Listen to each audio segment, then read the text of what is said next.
Hello, I'm Mr. Duda with STEM with Mr. Duda, and I recently passed my Part 107 uh, Commercial Unmanned Pilot's License Test through the FAA. If you're interested in it or just want to learn a little bit more, stick around and I'll talk about the process and how I did it.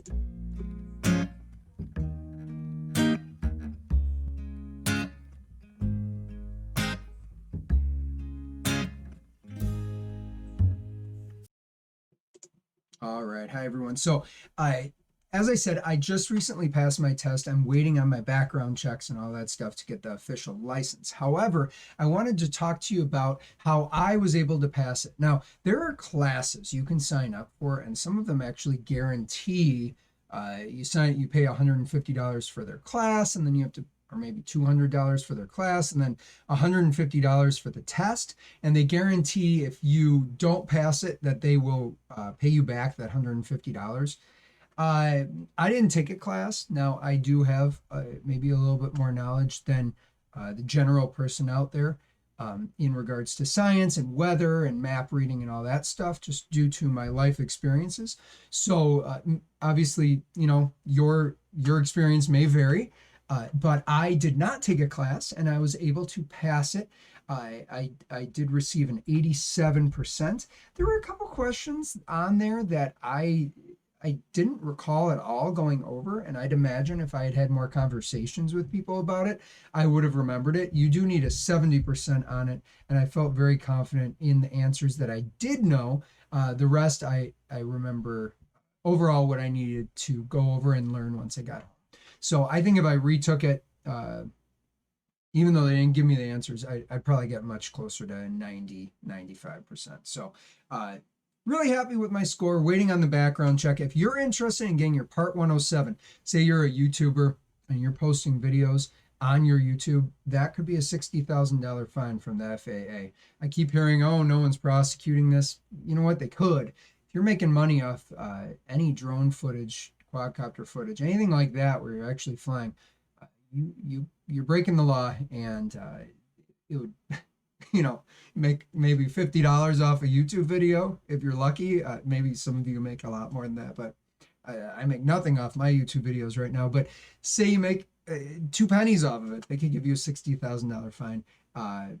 I don't know, I wanted to play around more with drones and teach it in my class. And to be legal, I do need the license because I would be making money at my job, working, teaching students, and flying a quadcopter. So I got my license. And let me talk through exactly how I did that. So I did it by printing off the study guide from the FAA, and I read through the whole study guide, and then I watched just a couple videos. The big thing, and I'll show you exactly what I did. So I went to the FAA, and I'll give you the link down below, but it's just commercial operators. And I read through everything I needed to do here. So read through the checklist, okay? And then down in here, it says test prep materials. And this is the test prep materials, Part 107 knowledge test suggested study materials. And these 1, 2, 3, 4, no, 3 things you definitely want to go through. I printed them off. Actually, I don't know if I printed off the handbook. No, I did not print off the handbook. You can click on this though, and it will give you the entire handbook. I sort of skimmed through this one. I've taught aerospace engineering and some aerospace education stuff, so I didn't feel like I really need to learn about flight for this test. But it's a great book, 524 pages though. I did not read it. Maybe it would help you. That's not something that I had time for, and I was able to pass without that one. But if you have no flight experience whatsoever, you have no idea how a plane flies, you definitely want to check that out. Going into the main one that I focused on was this knowledge test study guide. That would be this one, I believe. Yes. Okay. So this one I went through and I read every single page, every single word, looked at every single figure to figure out as much information as I could. All right. So scrolling through here, just reading it. There are some links. You have to print off a couple extra things. I think it was overall 150 pages, and I got it printed at Office Depot or Office Max. It cost me $14, I think, to have it in a nice booklet.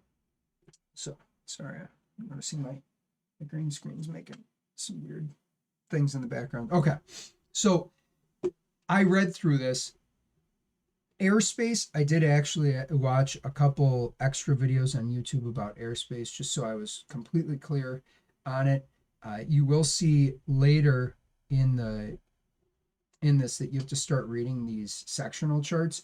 And I did have just a couple questions about the sectional charts. There's a great key that gives you information as to exactly what you're looking for. But I had a couple questions. I was a little confused by the biggest thing actually that confused me was in the sectional charts. And obviously read through this, go through the videos that I am not here teaching this, okay? If you want me to make a video on it, I can probably do that, but I'm not here to teach the specifics on it. I just wanted to give you an idea of what I studied to be able to pass it. The big thing that confused me was some of the radio stuff. I'm an amateur or a ham radio operator, and I'm very, I'm proficient with radios. I was just a little confused by the sectional charts, and I didn't see one of the charts, but it can be a little confusing as to where the information is. I would suggest just making sure to really, really watch the videos or the video that I'm going to send you to. And then pay attention to, I'm going to go back to these charts. Hopefully it has one. So if we look here, it says CT 126.2. That's not necessarily what I'm looking for. A lot of the questions, it kept asking me what frequency I should be on. And remember, I'm not teaching this, so this might be a little confusing. Watch the video that I've linked in the description, and then you can come back and see this again. But you're going to look for, there's a C with a circle around it, and it's not on this one. And that's saying it's the common air frequency. That's the frequency that you're going to go to listen to traffic. That's where air traffic control is going to be, and that's where the planes are going to be broadcasting, even if the tower's closed or there is no tower. So it'll be a C with a circle around it, and then whatever's next to that frequency is the one that you're going to be listening to hear about the traffic. And I apologize, they're not on there, but I did watch a couple extra videos on sectional charts. I'll try to find those and link them in the description.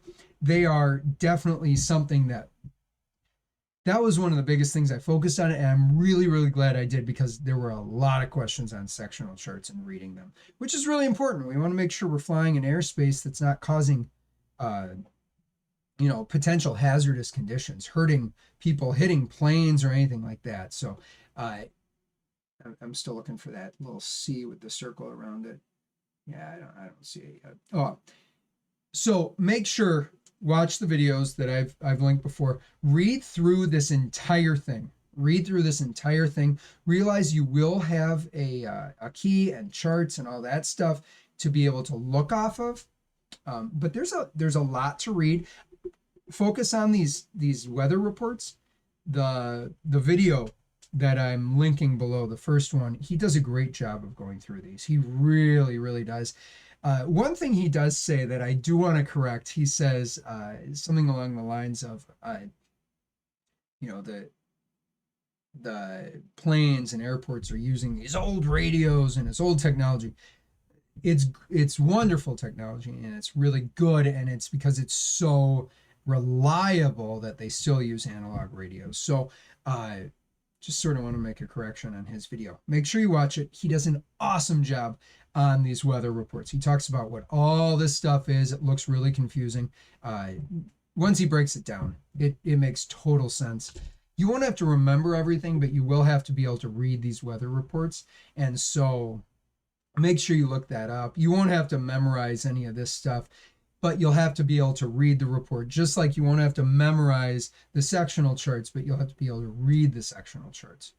All right, so read through this entire thing. Read through the entire thing. I'd say maybe watch his video, then read through this, then watch his video again, and then search YouTube for other videos that you know that you need more information on. For instance, me, I knew that I needed a little bit more information on sectional charts. His video didn't cover enough on it. There was definitely a question on this chart. So as I said, read through this, get it printed off, highlight, put post-it notes and all that stuff. And then watch the video that I linked below. Definitely learn. Well, actually, I didn't get any questions about the phonetic alphabet, but recognize, that we don't say, if it's it's Alpha, Bravo, Charlie, Delta, Echo, Foxtrot. We're not making up words.